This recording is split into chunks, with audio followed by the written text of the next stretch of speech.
안녕하세요. 함께 토지구조를 성장하는 토지병장입니다. 오늘은 지난 시간에 이어서 농업은주택, 농지보존부담금이죠. 농업은주택에 대해서 한번 좀 더 깊게 살펴보도록 하겠습니다. 농업은주택은 농지보존부담금을 납부할까 안 할까? 그렇겠죠? 이미 알고 계신 분도 계시겠지만 좀 더 디테일하게 살펴보도록 하겠습니다. 농지보존부담금이 있습니다. 지난 시간에 얘기했죠? 포스팅한 게 지난 시간에 이렇게 했던 내용이 있습니다. 겠죠? 요 내용을 했었지 않습니까? 요 내용을 했었습니다. 그래서 다시 한번 보시면 될 것 같습니다. 그런데 질문이 있습니다. 만일 농업은 주택을 신축 시 농지 보전 분담금을 내야 하나요? 이외로 이 질문에 대해서 아신 건 아시겠지만 꽤 망설이는 분이 꽤 있습니다. 왜냐하면 단편적으로 농지를 전용을 했으니까 농지 보전 부담금은 있겠지 하시는 분들이 많다는 거죠. 그래서 그 내용을 한번 정리하겠습니다. 의외로 있겠습니다. 농지법 제38조 농지보존분담금이 있습니다. 전부 한번을 보도록 하겠습니다. 농지법 제38조에 있습니다. 있겠죠? 다음 각호의 어느 하나에 해당하는 자는 농지의 보전, 관리, 조성을 위한 부담금, 농지보존부담금이죠.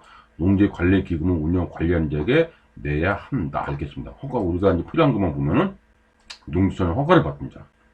알겠죠? 많은 분들이 허가하고 여기 두 개 협의가 있어요. 협의하고 허가하고 일단 구분을 한다면 어떤 내용입니까? 이 협의라는 것은 어떤 거예요? 그러니까 기관 대 기관, 그러니까 국토부 장관이라든지 뭐 기관, 농림부 장관이 이게 둘 간에는 협의를 하고 합니다. 근데 우리는 이제 개인이죠. 개인이라든지 법인이라든지 일반 자연인 이렇게 둘이 하는 것이 이거는 허가를 받는 허가 신고라고 하죠. 이거는 허가 신고라고 하고요. 요거 둘 간에 가는 협의라고 합니다. 그래서 협의를 거친 예정지, 농지, 그러니까 이건 뭐 개발을 한다. 협의를 하겠죠? 그 다음에 협의를, 그래서 예정지에 전용하는 자. 이건 이제 우리하고 크게 상관이 없겠죠? 협의를 거친 농지. 이게, 그래서 우리는 뭡니까? 허가, 신고. 요거 있습니다. 그래서 구분될 겁니다. 이렇게 보시면 되겠고요. 그 다음은 이제 농림수산식품장관은 다음 각호의 어느 하나에 해당하는 사유로 농지 보전 부담금을 한꺼번에 내기 어렵다고 인정되는 경우는 대통령으로 정하는 바에 따라서 분할로 낼 수 있다고 되어 있습니다. 그래서 그 1번은 이제 우리가 상관없고 2번에 보니까 농지 보전 부담금이 이 0이죠.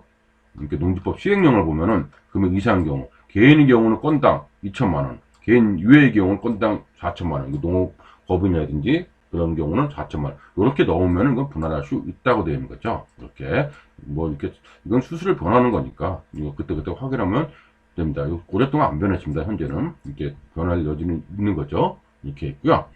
이렇게 보시면 되겠고 그 다음에 3번에 보니까 이거 보증을 예치한다 이렇게 했고 4번에 보니까 농지를 전용하려는 자는 1항 2항에 따른 농지의 보전 분담금 전부 일부를 전혀 허가, 전혀 신고 그렇죠? 전혀 신고. 그 다음에 제가 큰 글자를 나눴습니다. 뭐라고 나왔습니까? 전까지 납부해야 됩니다. 그래서 허가증을 받아와야 한다. 이렇게 되어 있습니다. 10년도 넘게 됐는데 아직도 이렇게 알고 계신 분들이 있더라고요. 이렇게 보시면 되겠습니다. 여기 언제 찾아와야 되겠고요.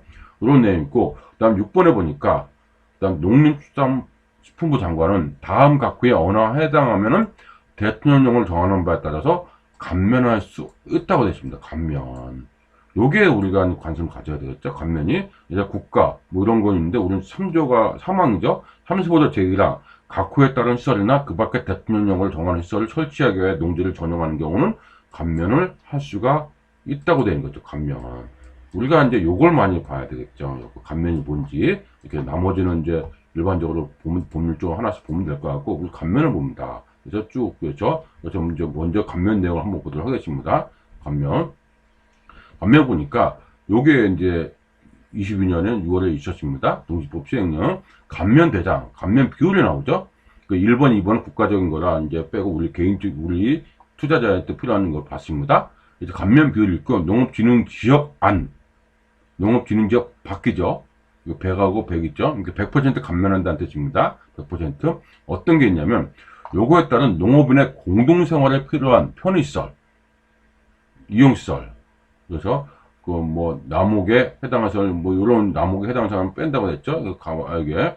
여기서 이 1항 2호에 따른 뭐 설치하는 경우를 포함한 남목에 해당하는 시설 제외한다. 이렇게 나왔습니다. 그러니까 이런 경우는 뭡니까? 농업지인지 안에는 1만 제곱미터 초과하는 경우에는 초과하는 면적에서는 50%고 나머지는 100% 이렇게 나왔죠. 그래서 이 32조 1항 이 각호의 시설 중 전혀 21시설 이건 100이죠. 100%. 나머지 보니까 어떤 게 있습니까? 농어촌 도로도 우리가 투자해서 많이 보는 것들 먼저 보면은 농어촌 도로 있고 도로 같은 경우 그다음 뭐가 있을까요? 철도 여러 가지 쭉 있습니다. 그러니까 감면이 100%짜리 쭉 있죠. 이런 경우 같은 경우는 없죠. 0이죠. 감면 안 되는 겁니다. 그래서 철도 과목에 해당한 철도 시설 같은 경우 참고를 받습니다. 우리는 좀 더 우리한테 해당되는 거 봐야 되겠죠. 댐이라든지가 있고 그 다음에는 보면은 농어촌 정비법 이거에 따라서 지정된 한계 농지 등 정비지구에 설치하는 다음 시설 이거죠. 이렇게 설치하는 시설 용지 어느 하나에 따른 시설 용지 이렇게 나왔습니다. 그 다음 재해를 입은 단독주택도 되네요. 이렇게 있고 여기 있고 그 다음에 국가지정 외에다가 공용으로 지적하는 거 이렇게 있고요. 쭉 보면 자세히 나왔습니다. 농수산물 처리시설, 가공 처리시설도 되어 있고 근데 우리가 이제 관심 있는 것이 요거였습니다. 제가 이걸 본 이유가 이 더번이죠. 농업은 주택은 농진구 밖에 있는 경우도 포함한다고 되어 있죠. 농업진흥구 밖에 설치하는 걸 포함한다. 100% 감면이네요. 100%. 그 다음에 이제 농업연시설, 수자농업연시설, 어업연시설 이게 포함하고 100% 감면 3만 제곱미터 넘으면 50%고요. 그러니까 농업은 주택은 감면이네요. 100%. 그래서 우리가 농업은 주택은 감면이다. 농업인에 대한 큰 혜택 중에 하나입니다. 그래서 이 농업진흥구역 있죠? 구역, 농업보호구역 말고 농업진흥구역에 있는지도 주택은 지을 수 있는 겁니다. 알겠죠? 앞서 그 농업은 주택에 대해서 얘기했기 때문에 자세히 보시면 되겠지만 우리가 필요한 목적은 여기에 있다는 거죠. 이렇게 있고요. 조금 더 볼까요? 조금 더 보겠습니다. 보면은 우리한테 필요한 것이 여러 가지 있더라고요. 그래서 하나씩 보면 되는데 이런 거 같은 경우 농수산물 산지유통수사 그 다음에 있죠. 그 다음 농업기계 수리시설 요거는 뭡니까? 영은 농진구는 안 되네요. 농업진흥적 안에는 농업진흥적 밖에는 되는데 이런 거라든지 그 다음에 이런 거 농산어촌 체험시설 농산어촌 체험시설은 요겁니다. 100이네요. 그 다음에 요즘에 많은 관심을 갖고 있는 농어촌 관광 휴양사업 50% 감면이죠. 밖에서는 100%고 주말농어는 제외한다고 되어 있네요. 이렇게 있습니다. 관심이 꽤 많은 분들이 하고 있는 감면 시설입니다. 이렇게 봤고요. 그 다음에 쭉 보면은 이제 그런 내용이 나와 있습니다. 그래서 이렇게 뭐 쭉 나와 있습니다. 그러니까 한번 쭉 보시면은 이런 것들이 그 감면 비율이 다르구나 할 수 있는 것이 있습니다. 산림도 있네요. 산림도 그 전용하면은 보존하면 이렇게 나오고 이렇게 있고 그 다음 태양에너지 발전 설비도 있네요. 임업인이 설치한 태양에너지 발전 설비 있죠. 감면 부담금 이렇게 있습니다. 우리 투자자와 관련된 것들 쭉 정리해 보니까 이런 것들이 정리가 될 수 있습니다. 이렇게 그래서 쭉 보시면은 이렇게 됐죠. 계속 늘어나고 있더라고요. 계속 이건 예전에 못 보던 건데 많이 늘어나는 것도 꽤 있습니다. 그래서 못 보던 것도 꽤 있습니다. 이렇게 찾아보시면 될 것 같습니다. 그러니까 우리는 농업은 주택은 여기 근거에 의해서 농지보전분담금이 감면된다 하는 것을 우리가 발견을 한 것입니다. 있겠죠? 여기 찾아봤습니다. 이렇게 정리하시면 되는 거죠. 감면 비율이고요. 그 다음에 이제 아까 이제 보다가 많은 것들이 있습니다. 35조 이란 각호에 따른 시설이나 그 밖에 대통령을 정하는 시설을 설치하기 위해 농도 정하는 경우 요게 조금 전에 봤죠 농업주택 31조 이란 각호에 따른 시설도 감면할 수 있다고 되어 있습니다. 그래서 요거는 어떤 내용인지 한번 볼까요? 쭉 내려가 보니까 법이 길어서 그렇지 내려가는 게 여기에 있습니다. 여기 뭐라고 했습니까? 우리와 관련 있는 부분이 31조 1항에 따른 시설이나 그 밖에 대통령 정하는 시설이라고 되어 있죠? 이렇게 봤습니다. 감면구 중에서 35조 1항 각호에 따른 시설 뭐가 있냐면 농전혀 신고입니다. 35조 1항이 요거거든요. 농지를 다음 각호의 어느 한 해당하는 시설의 부지로 전용하려는 자는 대통령령을 정하는 바에 따라 신고해야 된다. 신고한 사항을 변경하는 경우도 같다.